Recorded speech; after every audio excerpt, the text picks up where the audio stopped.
For years, my drive home from work had been the most uneventful part of my day. My shift ended at midnight, and by 12:15, I was usually cruising through the same empty back road that led straight to my house. My town isn't big, mostly long stretches of woods, farmland, and the occasional house scattered miles apart, quiet, predictable, safe. Or at least, that's what I thought. It was a warm, midsummer night, around 75 degrees, so I had the top of my convertible down and the cool breeze hitting my face as I drove at about 50. On my right was a massive cornfield. On my left, a dark patch of woods that ran for miles. Everything was calm, until a blood-curdling scream tore through the night. A woman screaming in agony. I slammed my brakes so hard the tires screeched. My heart dropped. The scream had come from the woods, I thought, but it was so sudden and so sharp I couldn't tell which direction exactly. Before I could think, I heard it again. A woman's voice crying, shaking, desperate. "Help me. Someone please help."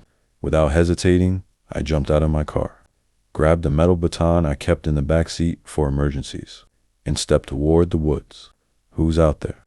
I shouted. Instantly, the woman cried back, "Please, help me." That was all I needed to hear. I ran into the forest, shoving branches aside, thorns scraping my arms. Every few seconds, she screamed again, short, panicked, terrified. I kept yelling for her to answer, to let me track her voice. "Keep yelling," I shouted, and she did. But as I pushed deeper into the woods, something started to feel wrong. No matter how far I ran, her voice never got closer. It never changed direction, never grew louder, never faded. It was as if her screams were stuck in the exact same spot, always the same distance away. Even though I had been sprinting for minutes, my breathing got heavy. Confusion turned into unease, unease into fear. I stopped running, stood still, listened. Help. There it was again.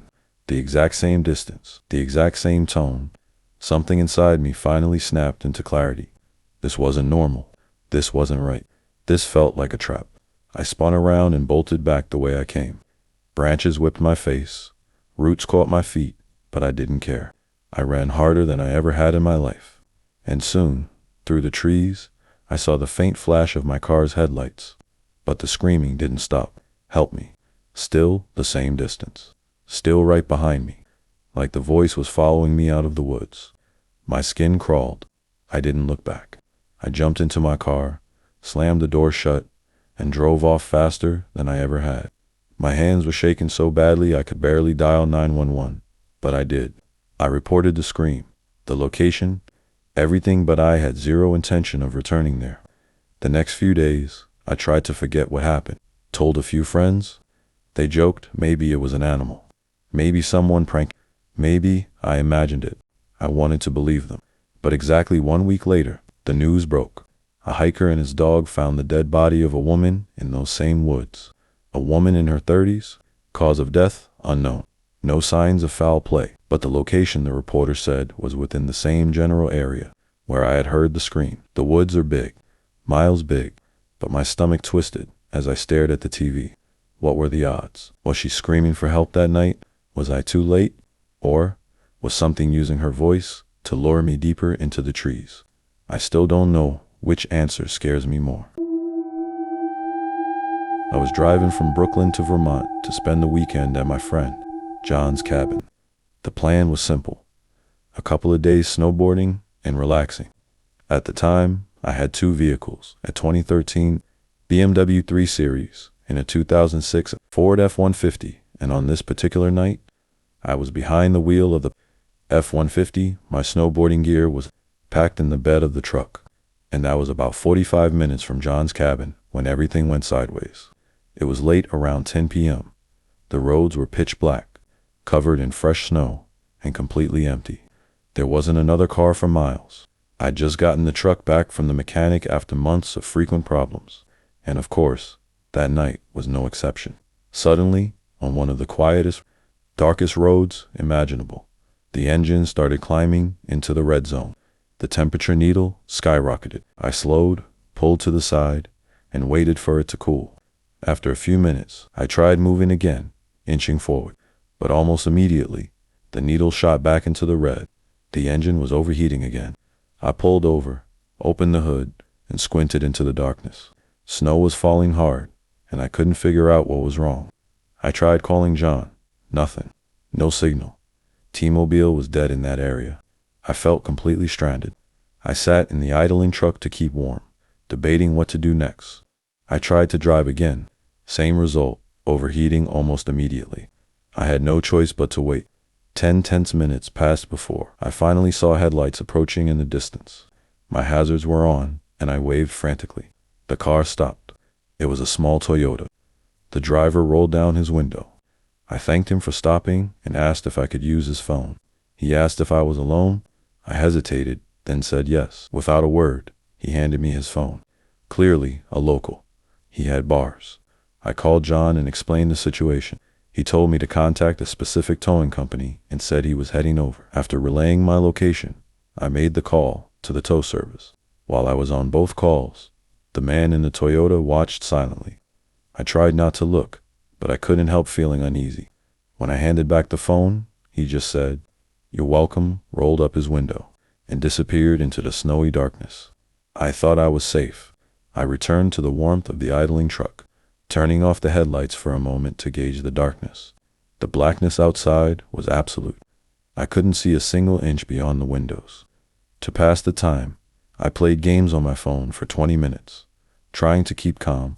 Then came a bang on the passenger side window. My heart leaped into my throat.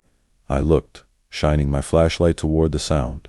I could barely make out a figure, tall, wearing a large black coat with the hood up.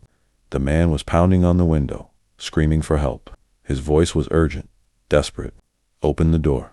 Please, I'm freezing," he yelled. I stayed in the truck, locked the doors. He tried to open the handle, slammed against the glass, pounding harder and harder. Every instinct screamed at me that this wasn't someone in genuine need. I tried talking to him, asking questions to gauge if he was real. But before I could get a proper answer, he became aggressive again. I followed my gut. I started the truck, slipped it into drive, and accelerated onto the road.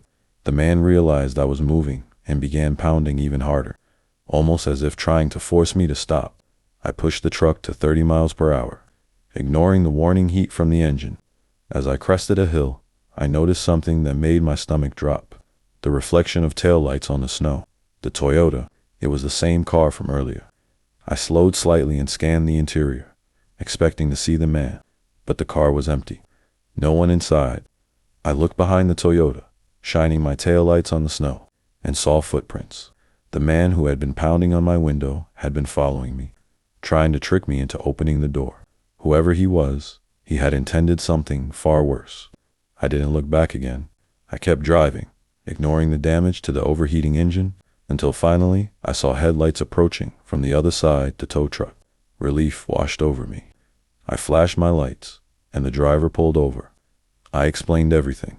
He laughed nervously, joking about the timing, then asked if the man had a gun. I said I didn't see, and he quickly got to work hooking up the truck.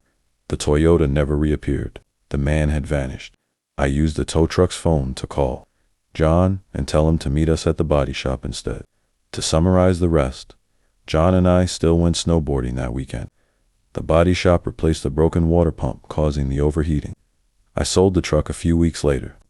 Looking back, I realized just how lucky I was. Had I rolled down the window, unlocked the doors, or stepped out, there's no telling what could have happened. In that remote, snowy darkness, I might not have survived, and no one would have ever known who had done it.